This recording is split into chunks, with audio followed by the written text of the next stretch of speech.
Hi there guys, welcome back to the channel. As you can tell from the title, it's finished. It is done.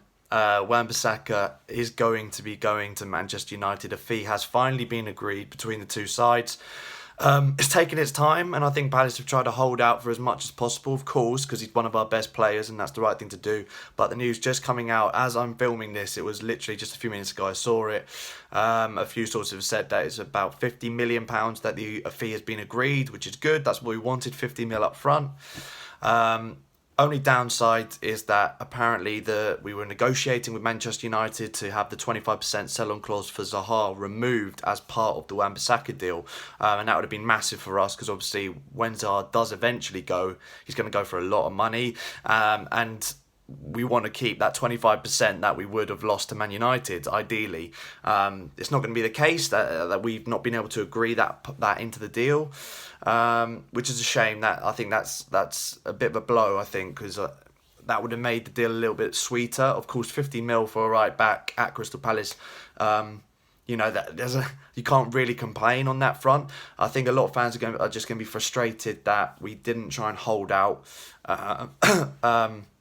But at the end of the day, you cannot blame the club for accepting that offer. You cannot blame Wan-Bissaka if the reports are true that he wants to go and that it's Manchester United at the end of the day. I mean, why wouldn't you want to go? I know that it didn't work out for Zaha, but I'm hopefully things work out for him. I know it's Manchester United and we all would rather he went to a different club. There were rumours Juventus were going to come in and try and put in a late bid. That would have been great to see him go to Juventus, ideally, and over Man United. But I think I speak for everyone or most Palace fans and say that as long as it's not against us, I'd love to see him boss it in one of the top teams in the world.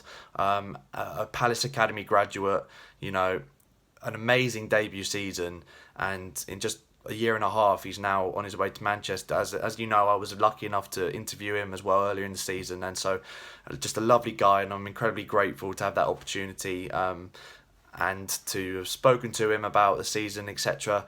And yeah, he's a lovely, lovely guy. So obviously, I wish him well personally, and I'm sure a lot of Palace fans do. But the breaking news, guys, and I had to get it out. My thoughts, my reaction.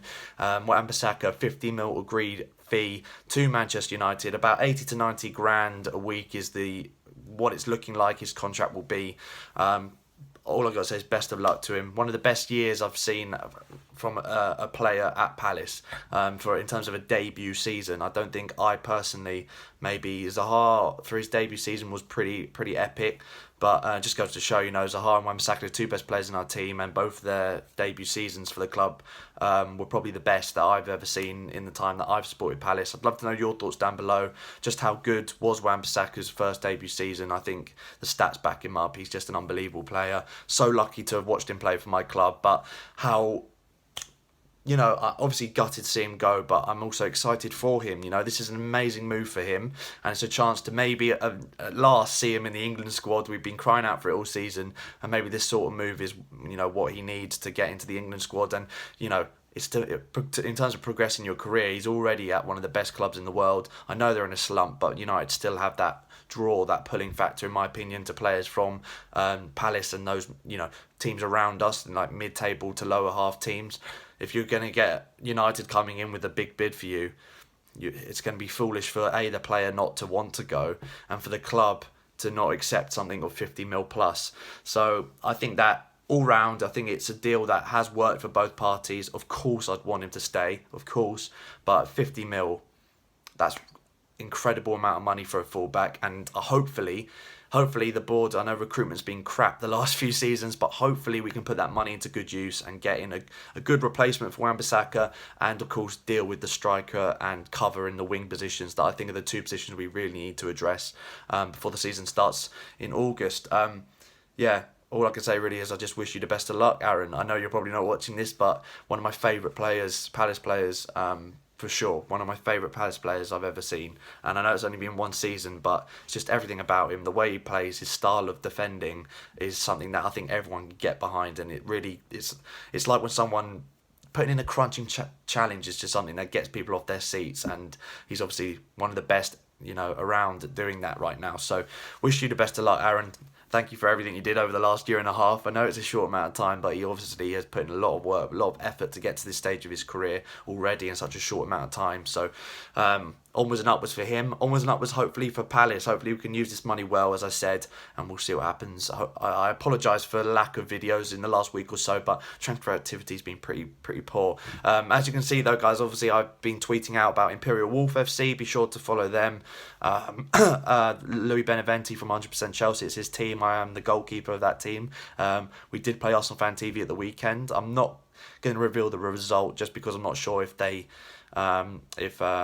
if Louis would want me revealing it, but I'm sure some people have already. If people have already, then of course I'll come out and reveal it and I'll give my thoughts on it. But footage on that game should be out soon, and once that comes out, I'll hopefully be able to do more video content and analysis of that. But yeah, thank you guys for watching. More videos will be coming up when a bit more transfer activity comes into the forefront. And yeah, I'll look forward to doing those videos, of course. But yeah, Palace Days have been a bit slow recently. I've been doing a lot of videos with 90 min, etc. But obviously on the channel, as soon as some more transfer activity comes in, some more big news, some fantastic news with the Palace ladies, with the 2 signings they've made, and hopefully onwards and upwards for them as well. I'll be getting some more videos coming in soon once that news comes in, once more news comes in. So thank you guys very much for watching. Like, share, subscribe, comment your thoughts below. I wish the best of luck to Wan-Bissaka, and I'm okay with the deal. It's a shame we couldn't get the sell-on clause for Wilf, the 25% clause gone on Wilf's deal. But hey-ho, I suppose you can't get everything, especially because with Palace. It's not like we're going to be able to get everything from Manchester United and bully them into a deal. We managed to bully them this far, I suppose, but couldn't get that over the line. But hey-ho. Comment your thoughts below, guys. Love to hear your opinions on it. Aaron Wan-Bissaka is now officially, well, I say officially, he hasn't signed the contract yet. There's still time, but it is very much going to happen now. A deal has been agreed between Palace and Manchester United. Wan-Bissaka is looking like he's going to be a Manchester United player in the very near future.